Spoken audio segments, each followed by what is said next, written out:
we meet. Rock, rock, rock. Fighting for our dear colors, true girls win for us this game. Fight, girls, fight, fight, fight to win this game. Rock, rock, rock, rock, rock, rock, rock, rock, rock, rock. And then we count. How many counted how many would. Yes, and then we count, our first game 1, and then on our way home from Des Moines, 31? 31. 31 days. We don't. I forgot all about that. This is just like reliving life. Marilyn, she was, Fingers? she was a guard. I'm trying to think how old she was, what grade she was in. 65 team. Yeah, was this? Graduated in 64. Okay, she graduated in 64, so it would have been just prior to that. And I remember going to see her. Anybody else? Yeah, our town had only 1,000 people in it, and it took you in other districts also, but we knew, you know, a town of 1,000 people, you know Susie's older sister and Heather's mom, and you know everybody. And we certainly, from my earliest memory before kindergarten, I remember that tournament, and Judy Amandel was my heroine, and yeah, all of that piece. I remember the Campbell's girls were great defense, and they delivered milk in the morning. And I would get up early to watch them jump off the truck and run the bottle of milk up to the porch, and just was so happy to see them. I was born and raised all in Mediapolis, and my mom played basketball in, let's see, she graduated in '56, and she played basketball as a freshman. She started, and then she had twin sisters that were seniors that year, and they played, so they were all 3 of them were on the team playing at the same time. And we were talking about Jim Kelly, he was their coach. So yeah, so it was just kind of naturally that I played basketball and my sister did too. So my dad owned the newspaper in Mediapolis, and so when he would go to Des Moines to cover the girls' teams in the 60s, I of course went along with him, and yes, so I was very excited to be able to work hard to try to be a Mediapolis Bullette. Yeah, I had sisters that played in those teams, and yeah, you grew up just wanting to play. My mother actually played basketball at Yarmouth, and she went to state twice for a free throw shooting contest. So, That's a memory I have too. My sister was in the state free throw contest in '62, and that's the first time I was exposed to Mediapolis girls at that time. And she made 24 out of 25, but she didn't win. It was 25 out. In fact, I think the girls, she made 29 or something in a row before they quit. So, but yeah, Mediapolis that was my first exposure. So. Diane, as I recall, your story was a little different because you really weren't born in, you didn't grow up in Minneapolis, did you? So tell me that. I didn't move to Mediapolis until junior high, but when I was in elementary school, my dad would always turn on the Bullettes basketball games that were broadcast on the radio. And, you know, we just had such admiration for the talent that they had coming from southeast Iowa. And in junior high, then my dad bought a farm in the Mediapolis school district. And I really wasn't wanting to move. I was in junior high. That was kind of a hard age to move. But he said, well, if you work really hard, you can be a Mediapolis Bullette and you can have your basketball games broadcast on the radio. And so I was very glad that we moved, and I was able to be a part of that awesome team. And the horse. Oh, yes, and they promised me a horse. Did you get it? I did get a horse. So you won most of your games so easily. I imagine, I mean, you didn't have to work that hard in practice, did you? You are silly. But the one thing about the teams before us were so good. We as reserves, as freshmen and sophomores, got to play the second half a lot of times. So we got experience doing that. Absolutely. Well, I think we not only practice we constantly practice fundamentals, which is what we were talking about last night, but we practice more hours than anybody. So my memory is that if you were on the team, then your PE class was last period, and your PE class / became practicing basketball, which then started at 2 o'clock or something. And I think we practiced till 5:30 every day. And then I think there were rules about not practicing in the off season, but we, other than Deb Coates, we were not allowed to play other sports other than summer softball. And so we would practice year round, but Bud would stand in the hall, so it wasn't official. But he knew who was there and who wasn't there, and offered tips at the water break. So I have no idea how many thousands of hours we practiced. I remember we had snow days with no schools canceled, and I lived 7 miles out in the country. My dad would put chains on the truck. You know, it was before we had 4-wheel drive, and to get me into practice, and then he'd wait in town until I was done. And yeah, so we practiced then, and Saturday morning some, and then when we were talking about, like there was a date when the coach could come in to officially start having practice, and the captains of the guard court and the forward court would their responsibility during the day is saying, okay, you get in the gym, get in there, you know, and we had to get in shape like starting in September, October, so we were all in shape, ready to go by the first. Wait. We were never allowed to get out of shape. That's true. Because All summer long. yeah, because we had about a week off after state tournament. 4 and days. then 4 days or so, and then we would be back in the gym and we'd practice spring practice every night until the end of the school year. Well, You know. until they set the chairs up for commencement. Commencement, Oh, exactly. no, for baccalaureate, back in the days when we had baccalaureate. We used to call spring practice mandatory voluntary. Yes. And we sometimes I we was going to would. make a comment. Just to make a comment on that, it's kind of funny, because when I came back from Vietnam and came back to the group, Mr. McLaren wanted me to take the softball group. He said I've had enough softball because he loved to fish. And anyway, when we got that started, I said, but I've got to have those girls right after school so I can get this softball team going. He says, well, he said, can we put some baskets out on the backstops? But we had a lot of fun with that. But anyway, I had the pleasure of I had the opportunity to have these girls, plus a lot of them from softball as well as basketball. So. This wasn't during this season, but it's such a great story about softball and basketball that I heard at the table. So let's hear that again when you actually flew to a softball game. So Bud McLaren had a camp called the Camp of the Champs that was open to, I think, anybody who would go, but we had to go. We had to go. And It was a mandatory voluntary camp. Yes, the family had to plan their vacation around it. Everything had to stop that particular week. Or two. Week or 2 or 4 or whatever. Anyway, but the softball team had a game also in that same week, an important game, a tournament game. And then Sort of important. so there was this big problem there were 4 of us that played softball and basketball, and we couldn't please everyone. So Rita's parents solved it. Oh, yes, so unfortunately, my dad had a friend who had a little private plane he used for crop dusting mostly, so he said, well, I'll just pick you girls up at camp that afternoon when you're done with your practice. We'll fly you over to where you're playing softball real quick. You can play your softball game, and then we'll get you back to camp for the next morning, and that's what we did. That's right, you did not miss those camps. Okay, so going into this season, 72, 73, Mediapolis had been to the state tournament 8 years in a row. So was there pressure? Did you feel pressure that you had to keep that string going? And like, oh my God, what if we don't? What happens then? Well, we just did.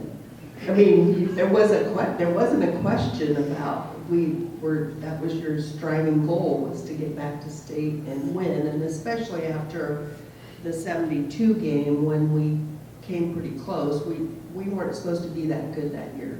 And they put us up against Farragut, who had won the tournament the year before, and we beat them in a double overtime.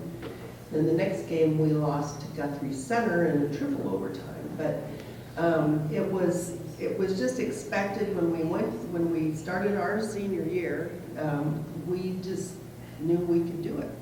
That was our goal, get back to state and win. Yeah, you hear the phrase, right? Losing wasn't an option. We didn't entertain it. And I know he didn't coin the phrase, but he may have. You practice like you're playing, right? So you practice as hard at practice as you do during a game. We were sitting over there chatting, and how many, you were at the table, how many words have we heard out of Bud's mouth? Because literally, I remember in 6th grade, he came to Sperry and was looking at prospects, right? Like 6th graders. Who could hold the ball and walk at the same time, right? Junior high, he came to the high school at Mediapolis and the junior high are connected, old building and new building with the passageway. He'd come down there and he'd be on the stage, and you weren't messing around when he was on the stage. You were playing hard, and then 4 years, and how many words have we heard come out of his mouth? Millions. And honestly, I don't ever remember hearing a swear word come out of his mouth. But man, he made a lot of normal words sound.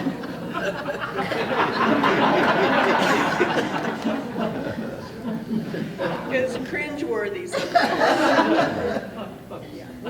He could make you go from. So, that team had a lot of seniors, and then Deb Coates is not here, but She's fishing. she had played as a freshman, so she was a sophomore, so she had a year of experience, and I don't know if you remember, she was a pretty fair player. And so did you think this was not only, okay, you were going to go to state, you determined that you had a championship team because of the experience and because of Deb's year of experience, you knew each other? I knew that we had a lot of talent. I was not a starter on the 72 team. I was a sub.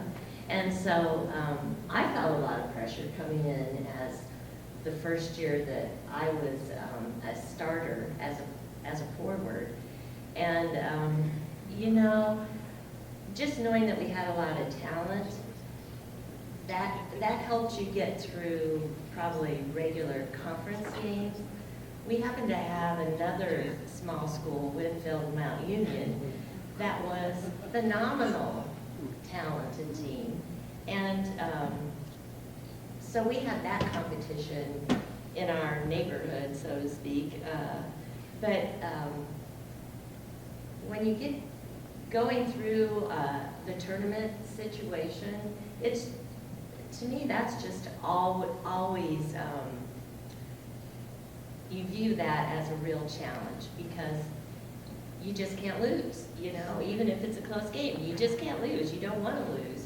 You don't want to let the coach down, and you don't want to let your teammates down. And in our town, there's pretty high expectations for the success of your team. So, you know, you just always prepare for those challenging games, even though you might not have as many during the conference time, but then you feel a little more prepared going into tournament time. So, but to me, it was just always nerve-wracking anytime we were in a tournament situation. So you went, I think, did you beat Winfield in the final to go to state? Yes. Yes, so, Yeah. and you only beat them by 2 during the regular season. That was one game that was really the only game that was close. Right. Speaking of that, I just want to go back to something. Coral told me a story about, Bud, he wanted you guys to play hard, but he didn't really like embarrassing the opponent. Yeah. So what did he do that one game you told me about to get a whole bunch of players into the game? What did I say? He went into the stands. Oh. was, that was early on, and I don't remember if that was our game, one of our games, or even when we were in junior high. But, was it? We were so far ahead. We're old. And he went into the stands and he got like the JV freshmen, those people, and he had the starters change their clothes and he let all the subs that he pulled out of the stands play. So every time one of them got up to go into the game, they got a technical because their name did not match what was written in the book and on their number. So we had so many technicals, but we had a whole lot more than 15 play that time. Yeah. And didn't he try to, didn't you say he kind of mixed things up? If you got ahead, what would he try to do sometimes? Well, sometimes he would let the forwards and the guards switch places. Yes. So you could. Not a pretty sight. It wasn't, and he always told me I had to learn to be a guard before I could be a forward, so I didn't even trade places. But a lot of the other people could trade, and they got to play forward or guard for a difference. He made up new defense. I played guard, and I remember him at halftime or even in the huddle, he'd make up a brand new defense we'd never heard of or anything before, and it would be something strange and hard to understand. And then when you're supposed to do that, which might be you had to always have your right foot in the lane or something, you always had to deflect the ball with your left hand or something strange just to make us. I think to his credit, he always wanted us to play our very hardest. So if we were beating somebody by a lot of points, the answer for him, which was wise, was never just play 50%. We were always supposed to play 100%, but he might make something up that made us a little confused, and then our 100% wasn't as effective. Yeah, one dribble, not two. But yeah, sometimes it was no. Oh, yeah. Yeah. Just throw it. Diane and I were talking that there wasn't, this is terrible to say, there wasn't a lot of competition in our conference except for Winfield Mount Union. And that's how these things happen, like we'd be ahead 50-2 at halftime, and so what do? Anyway, when I got into my career, I moved to Columbus Junction, which was in our conference, and I got to know the coach that had coached against us at Columbus Junction. And he goes, yeah, I didn't like coaching against you guys. I remember one time at halftime I said, well, girls, there's good news and there's bad news. The good news is that you scored 2 points. The bad news is we have to go out there for another half. So, yeah, and then we were talking about to get game worthy and ready.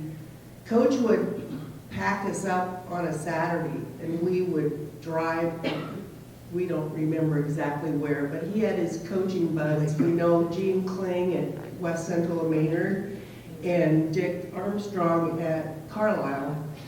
Somehow we'd meet somewhere and then we'd have kind of a little round robin scrimmage with those teams. So he really had us, we lived and breathed basketball. I mean, we were all good students. We all were active in other things, but basketball was basketball. I want to ask girls something, because you coach the guards, right? And sometimes you went out on the court with them to help them, like, play keep away or something. How was that experience for you? Well, it was taxing, it was exhausting. I told these girls the other day, I said, you really didn't mind the suicide runs very much because I ran with them quite often just to make sure that they knew I wasn't torturing them. So. But anyway, we had a great, Keep it up. yeah, we had a great time with that. And then just a couple more comments about Bud, though. Steve asked me out here a while ago, but were 3 things that I could remember that were really highlights about Bud. And Bud was a fantastic master teacher in mathematics, and he knew how to play angles. And if you look back at any of the games they played, a lot of those scores that took place were off the board. I mean, he taught Heather and taught everybody that, hey, you're in close range. That's why that square is up there on that board is to put it in, and square your shoulders up then with the bank board to get you good angles on the way you shoot the ball. And one of the things that he had when we were together on Saturdays or after practice, because we did a lot of things after practice to try to help me learn more about the game too. But he had an elliptical pool table. If you've never played on an elliptical pool table and you don't know how that caroms off the sides and how you make it come back to put the ball in it. But Bud had studied that so much, and he'd play you and just make sure that you thought you were doing fantastic and doing all the things. It set you up. You know, he was a master at setting people up. And then about the time you missed your first shot, then he would clean the board. So.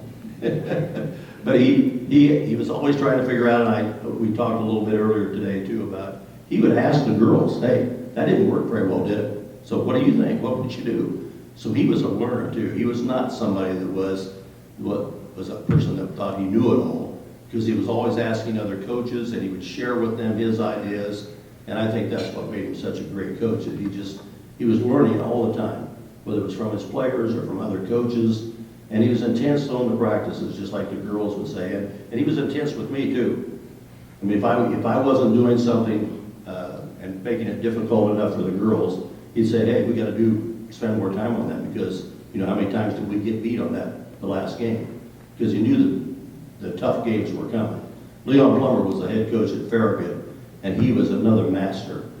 I mean, he just could figure it out. He was in defense, and that's back in the days where there was no shot clock, and you didn't have so much time. He could stall the game if it was if he was up by 10 points, you just well figured there was going to be a keep away game going on. So. Yeah. So, okay, so you make it to state. Can we say one more thing? Oh, yes. Okay. Well, we're talking about preparation, and then we're talking about these silly things that happened when we were so far ahead. But Bud was a master at preparation. And so what I want you to know is that our biggest competition was amongst ourselves. We had the most fantastic guard court. They kept other teams' scores way down, but we had to go against them every night. So even though like our opposing teams may not have been a huge competitor for us, our largest competition was in our gymnasium every night. And that's one of the reasons we were successful on both ends of the court. You know, they held the other team, many high-scoring forwards in tournament play. They kept them to low numbers. And then they made us better shooters and rebounders and passers on the forward end. So that. And it's also when we'd break to defense, offense, the guards would be down there, and you guys would have to guard playing forward against these guys, and the guards would have to play against Deb and Diane and I. Well, I remember when I was a freshman, sophomore, I had to play against Barb Wishmeyer and Mary Schulte, and you know, and Mary Warren. Oh my God, that woman, Nancy, your sister, beat me up. But it made me good, because you're playing against the upperclassmen or the starters, and then like Diane said, we played against each other a lot too. So at state, you come to Des Moines, you stayed at Fort Des Moines, you take over the 11th floor of the hotel, and the starters, I think, were all in one big suite, okay? Teenage girls all in this suite, downtown Des Moines, far from home, parents. Well, that sounds like a recipe for trouble, or at least some mischief, right? So what, and you played, maybe you were at the auditorium for 2 hours or 2.5 hours, so what did you do all the rest of the time? I found out Coral went shopping. I still do. He's still very good at that. But we just had enough. It was like kind of a, you guys have stayed in the suite. You know, you had a common area that we could play games and watch TV or do whatever. And play cards. And actually, when we started advancing through the tournament, Bud came in and had us move the furniture all to the side in the common room, and we walked through plays. But anyway, so yes, it was very relaxing. So our chaperones, I mean, we talked about Christy, the horrible tricks we put all Kate on them. We just did We just did awful things. She was so young. So young. I remember she was out doing something, and I don't know who did it. Got her bras, I didn't. Maybe I did, I don't know. We got her bras out of her suitcase and got them wet, put them all in the freezer. So when it came time to get dressed to go to a ball game, we were not real popular. She would get so red-faced.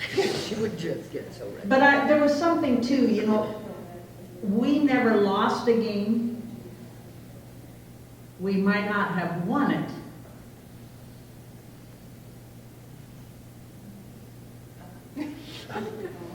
But Bud didn't prepare good enough for us. He took the blame. It was his fault. Yeah. His fault when we Always. lost. We, obviously, none of us can say enough about that man. He was fabulous. Well, the court in Mediapolis carries his name. Yes. And a good reason is his home record, 333-8. Imagine that. I mean, I think a lot of teams showed up and were intimidated just showing up at Mediapolis. And there were no classes in the tournament. I mean, it was everybody played. I just want to say something a little different. You know, we talk about that a lot, but I want to talk about our community, Mediapolis. We have the best fans. We always have. Heather's mother, even after the girls were gone, and I was raising my kids and even my grandkids. Her mother was at every single event until she couldn't get there anymore. But we just always, even to this day, everywhere we go, even if we're at away games, we have way more fans there than any of the other teams that we play. And, you know, I think that really helps to have that community support. And like you said, you didn't want to let that community down. And so you get through your first 3 games, and you're going to play Adele. They had 2 future Hall of Famers in the forward court. They scored over 100 points 9 times that year. They were averaging 80-some a game. I mean, they were really an offensive force. These guys beat them 68-51. Tremendous play by the guard court and the forwards. The forwards did their thing. And before that, though, I'm going to say Heather was the state tournament queen that year. What did you have to do to become the queen, anyway? I don't know. I showed up at the Yonkers tea room, and they had this tea or breakfast. What is that thing? They had a brunch. That's right.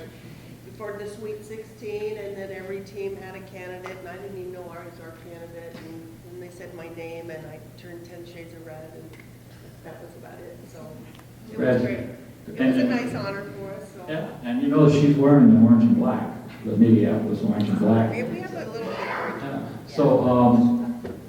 So after the game, and you know how it is at these championship games, I mean, the losers are crying because they lost, and the winners are crying because they won, and other people are crying because it's over, you know, it's their last game, and they'll never get to play with their friends and teammates again. But not Heather. She's standing there giggling, laughing. Well, I was trying So- to, yes. So I'll let Heather finish the story. Chuck heard this first from Deb Coates, that after the game, Jim Zabel was going to interview us for TV or wherever, radio, and it was me and Deb and Marcia Neal. Deb was captain of the tournament team, and Marcia was on the tournament team. And I was trying to just be real composed and be not silly and goofy. And Jim Zabel says, "And what do you think about that?" And whacked me in the face with a microphone. And I started trying not to laugh. Well, I look over and Deb is just like bent over in giggle fits. So anyway, I had friends then later, weren't at the game, or it was on radio, I don't know, said, you were really giggly in that interview. I said, well, yeah, so whacked me in the face with a microphone. That was about the only bump along the road that season. And so what was it, referring to the map, what was it everybody told you about that? Keep the lower light burning. And Susie, talk about your cookies you made.